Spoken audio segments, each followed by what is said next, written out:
بسم الله الرحمن الرحيم. الحمد لله رب العالمين والصلاة والسلام على سيد الأنبياء والمرسلين محمد وآله وأصحابه أجمعين. أما بعد فأعوذ بالله من الشيطان الرجيم. بسم الله الرحمن الرحيم. كل نفس ذائقة الموت. وقال النبي صلى الله عليه وسلم الموت تحفة المؤمن. وقال عليه الصلاة والسلام تموتون كما تحيون. محترم معزز حضرات علماء کرام، بزرگان دین، عزیز ساتھیوں، پردہ نشین محترم خواتین، اللہ تعالیٰ نے دنیا میں بہت ساری ایسی نعمتیں ہمیں عطا کرتے ہیں جن کو ہم زحمت سمجھتے ہیں، حقیقت میں وہ زندگی کی بہت بڑی نعمت ہوتی ہیں. ان نعمتوں میں سب سے بڑی نعمت ایمان پر خاتمہ ہے، کلمے پر خاتمہ ہے اور خیر پر خاتمہ ہے. اس وقت جس مقدس ہستی کے جنازے میں ہم لوگ حاضر ہیں، وہ ہستی نے زندگی کیسے گزاری وہ تو ہمارے سامنے موجود ہے، لیکن الاعتبار بالخواتیم، آخری وقت کا سب سے زیادہ اعتبار ہوتا ہے. آدمی دنیا میں چاہے جیسی بھی زندگی گزارے، اس کی زندگی کیسی گزری اور اللہ نے اس کے حق میں کیا فیصلہ کیا اور اللہ نے اس کے حق میں کیا کہا اور اللہ نے اس کے حق میں کیا دیا، یہ موت کے وقت پتہ چلتا ہے. ماشاءاللہ اللہ تعالیٰ نے حاجی صاحب کی زندگی دین کے کاموں میں اور اپنے خاندان کو بنانے میں، سجانے میں، سمجھانے میں اور دیگر تمام دینی امور کے تمام شعبوں میں حصہ لیتے لیتے گزر گئی. اب اللہ تعالیٰ نے آخری وقت، یہ سعادت ہر ایک کو نصیب نہیں ہوتی، بلکہ ایک مرتبہ تو شاہ ولی اللہ میں ایک بچے کا انتقال ہوا اللہ کے راستے میں. وہ بچہ جب انتقال ہوا، ان کے تایا کی عمر اس وقت 80 سال کی تھی. کہنے لگے بیٹا 35 سال سے میں دعا کر رہا ہوں اللہ کے راستے کی موت مجھے نصیب ہو. میرے حق میں تو اللہ نے اسے تاخیر کرتا چلا گیا، لیکن تیرے حق میں قبول کر لیا. اسی طرح مجھے حاجی صاحب کے انتقال پر وہ بات یاد آئی، حضرت عمر رضی اللہ تعالی عنہ نے دعا مانگی تھی، اللہم ارزقنی شہادتا فی سبیلک واجعل موتی فی بلد رسولک. یہ دعا کا مطلب کیا تھا کہ اللہ مجھے تیرے راستے کی شہادت دے اور تیرے نبی کے شہر کی موت عطا فرما. صحابہ نے پوچھا یہ کیسے ممکن ہے کہ نبی کے شہر میں موت ہو اور شہادت کا درجہ آپ کو نصیب ہو؟ تو حضرت نے فرمایا آخری وقت میں پتہ چلے گا. چنانچہ حضرت کی شہادت مدینہ منورہ میں مسجد نبوی میں ہوئی. اسی طرح حاجی صاحب کو تمام اپنے بچوں نے اللہ کے راستے میں جانے سے پہلے بہت سارے پابندیوں کے ساتھ اور بہت سارے احتیاط کے ساتھ ماشاءاللہ روانہ کیا کرتے تھے اور ہر مرتبہ خیر خیریت پوچھا کرتے تھے، اور ان کی دلی تمنا کہ اللہ کے راستے میں کام کرتے کرتے دنیا سے رخصت ہو. اللہ نے وہ دعا قبول کر لی. چنانچہ گشت کرتے کرتے یہ سعادت بہت کم لوگوں کو نصیب ہوتی ہیں. آخری وقت پہ مجھے حیرت ہوئی، ماشاءاللہ اللہ نے ان کو بہت کم بولتے ہیں لیکن متکلم آخری وقت میں اللہ نے بنایا، اور اللہ کی بڑائی انہوں نے بیان کی، آخرت انہوں نے بیان کی، قبر انہوں نے بیان کی، حشر انہوں نے بیان کی، اور اللہ کے سامنے حساب و کتاب بیان کیا. اور پھر اللہ رب العزت کے سامنے وہ جو کلام کیے ہوں گے گشت میں، ہو سکتا ہے یہ بھی کہے ہوں گے موت مجھے بھی آنی ہے، تمہیں بھی آنی ہے، یہ تو ہم لوگ ہمیشہ کہتے ہیں. تو اللہ رب العزت نے آخری وقت میں اپنی زبان، ان کی زبان پر دعوت کے کلمات کہتے کہتے دنیا سے رخصت ہونے کا اللہ نے فیصلہ فرما دیا. یہ چلتے پھرتے ہاتھ و پیر کسی بندے کا اللہ کا پیارا ہونا، یہ اللہ کے انتہائی نعمتوں سے نوازا ہوا بندے کا ہی یہ فیصلہ ہوتا ہے۔ الحمدللہ اس پر ہم لوگ شکر گزار ہونا چاہیے، اس لیے کہ بعض ایسی موتیں ہوتی ہیں جس پر فخر کی جاتی ہیں، جس پر فخر کی جاتی ہیں۔ تو اسی طرح ماشاءاللہ حاجی صاحب کی موت ایسی موت ہے جس کی تمنا کرے، جس کی فخر کرے، اور جس پر ہم لوگ نیتیں کریں کہ یا اللہ میری بھی موت ایسی موت، اللہ کے گھر کی موت، کتنی بڑی بات، اللہ اکبر۔ اللہ کرے کہ ہمیں سریے کو یہ سعادت نصیب ہو، اللہ کا کلام پڑھتے پڑھتے، اللہ کی بات کرتے کرتے، اللہ کے بندوں کو اللہ کی طرف بلاتے بلاتے، اور پھر آخری وقت تک ہمیں اللہ تعالیٰ کو راضی کرتے کرتے اللہ ہمیں اپنے پاس بلا لے، یہ تو بہت سعادت کی بات۔ لیکن انسان ہونے کی حیثیت سے جب اچانک اللہ کوئی نعمت کو چھین لیتا ہے، اس کو ناقابل تلافی ہوتی ہے۔ ماں اور باپ دنیا میں ایسی نعمت ہوتے ہیں جس کا کوئی بدل نہیں ہوتا، ہم دعا دے بھی نہیں سکتے اللہ آپ کو نعم البدل عطا فرمائے، نعم البدل عطا فرمائے، نعم البدل عطا فرمائے۔ تسلی کے خاطر یہ دعا دے دی جاتی ہے، لیکن باپ کا کوئی بدل کائنات میں نہیں ہوتا، ماں کی کوئی بدل کائنات میں کوئی نہیں۔ اللہ نے اسے سنگل پیس بنایا، بس وہ سنگل کو جب اللہ لے لیتا ہے، اللہ نے فرمایا دیکھو موت تک تم لوگوں کو کیا دعا کرنی ہے، رب ارحمہما کما ربیانی صغیرا، رب ارحمہما کما ربیانی صغیرا۔ یا اللہ انہوں نے میرے بچپن میں مجھ پر جس طریقے سے رحم کیا، آج ہم سب آپ کے حوالے کر رہے ہیں۔ یا اللہ جس طرح انہوں نے ہمارے سکھ اور دکھ کا خیال کیا، یا اللہ آج آپ ان کے سکھ و دکھ کا خیال کیجئے۔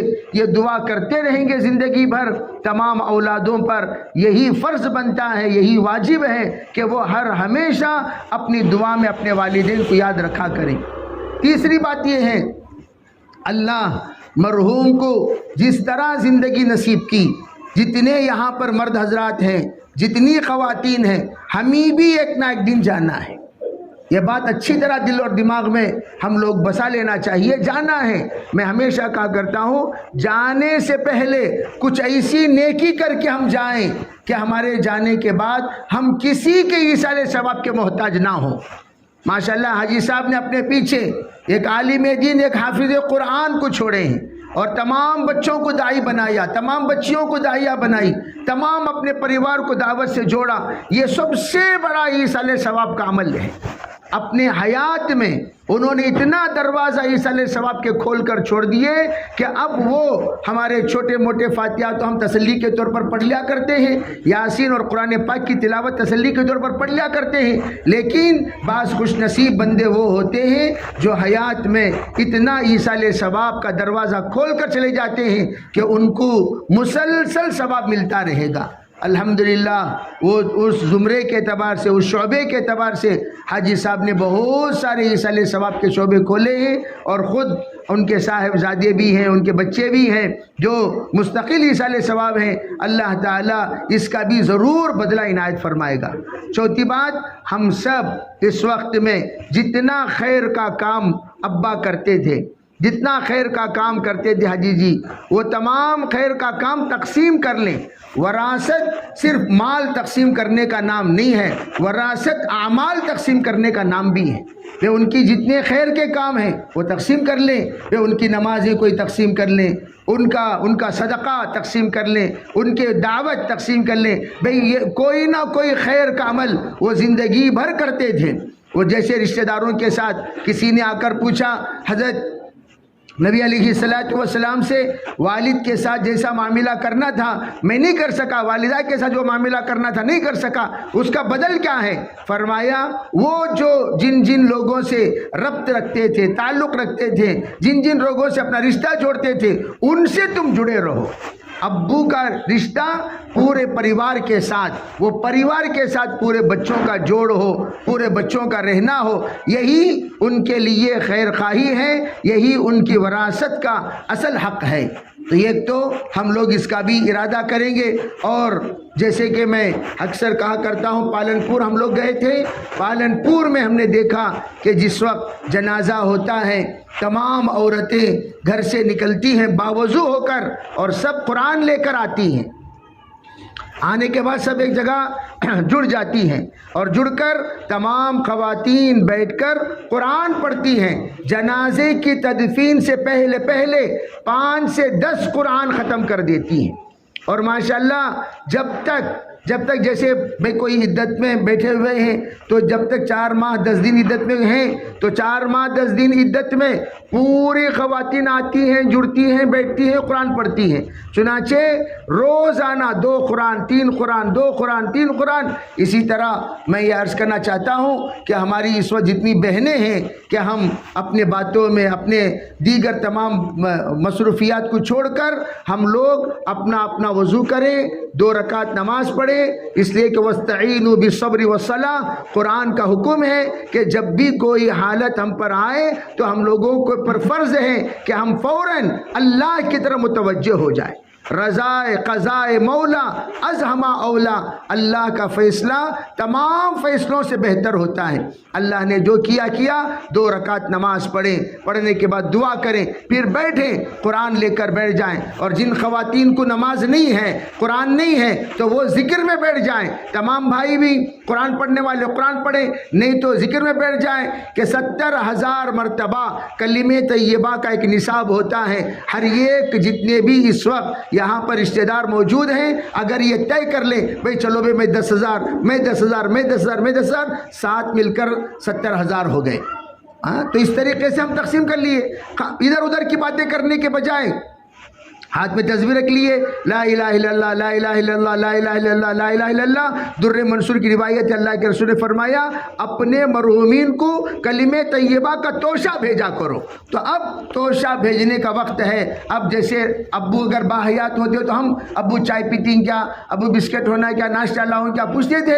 اب بھئی ناشتہ واشتے کی ضرورت نہیں، اب توشہ کیا بھیجنا ہے؟ سرکار دو عالم صلی اللہ علیہ وسلم نے فرمایا کہ اب کلمہ طیبہ کا توشہ بھیجا کرو۔ یہ لفظ سے حضرات علماء کہتے ہیں جب مرحوم کی کھانے کا تقاضا ہوتا ہے ان تمام اوقات میں کلمہ طیبہ پڑھو بخشش کرو، کلمہ طیبہ پڑھو بخشش کرو، کلمہ طیبہ پڑھو بخشش کرو، جتنا آپ سے ہو سکے 500 بار 1000 بار حساب رکھ لینا، اور اپنے لیے بھی ایک نصاب بنا لینا، مرحوم کے لیے بھی ایک نصاب بخشش کر دینا۔ جتنے ہمارے خاندان کے مرحومین ہیں سب کے لیے کلمہ طیبہ پڑھتے رہنا، بخشش کرتے رہنا۔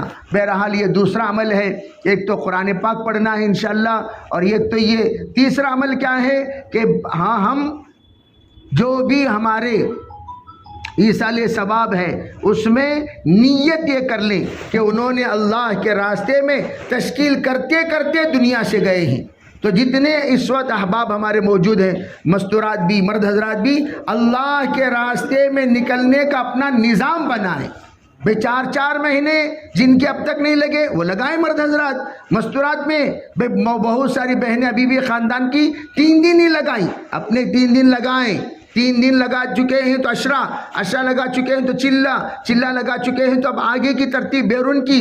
بھئی زندگی ہماری ایک نہ ایک دن، جس طرح آج اس نیک بندے کی اللہ تعالیٰ روح قبض کر لیے، زندگی میں بیماری کی حالت میں بھی اللہ کے راستے میں چلے، وہ تو سب جانتے ہیں کیسی حالت میں انہوں نے اللہ کے راستے وقت لگایا۔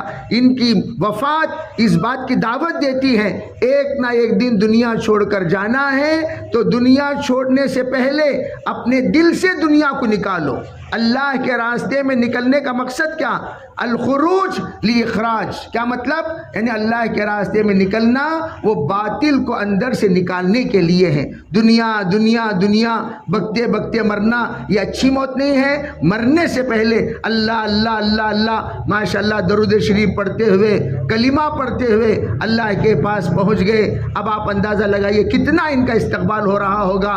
علماء کہتے ہیں کہ ایک تو یہ ظاہری اعتبار سے ہم روتے ہیں، لیکن ہماری نظر وہ نہیں دیکھ سکتی کہ جس زمین پر یہ چل کر مسجد کو جایا کرتے تھے وہ زمین کے حصے رو رہے ہیں۔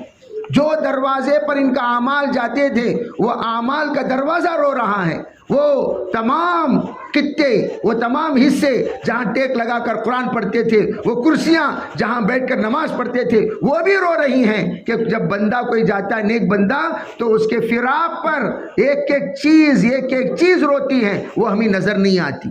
لیکن میرے عزیز بھائیوں، ایسے لوگوں کا استقبال اللہ کے یہاں ان کے شائن شان ہوتا ہے۔ اس لیے میں اس وقت آپ سب سے عاجزانہ گزارش کرتا ہوں، یہ پیغام میرا نہیں ہے، یہ مرحوم کا پیغام ہے، ان کا دل ہے، ان کا درد ہے، ان کا تڑپ ہے اور ان کی باتیں ہیں جو میں آپ حضرات کے سامنے رکھ رہا ہوں۔ جب بھی ہم لوگ آتے تھے ہمیشہ ماشاءاللہ جماعتوں کی کارگزاری سنانا اور جماعتوں کی کارگزاری سن کر خوش ہو جانا، یہ ان کا مزاج تھا۔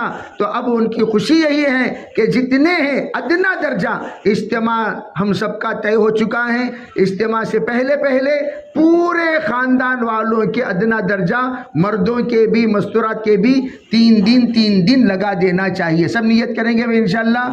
کون کون نیت کریں گے 3 دن کی؟ سب نیت کریں گے انشاءاللہ۔ اللہ بے انتہا قبول فرمائے، اللہ آسان فرمائے۔ اس وقت کلمہ طیبہ کا آپ حضرات تھوڑی دیر 100 مرتبہ کلمہ طیبہ پڑھ لیں، پھر انشاءاللہ ہم لوگ دعا کر لیں گے۔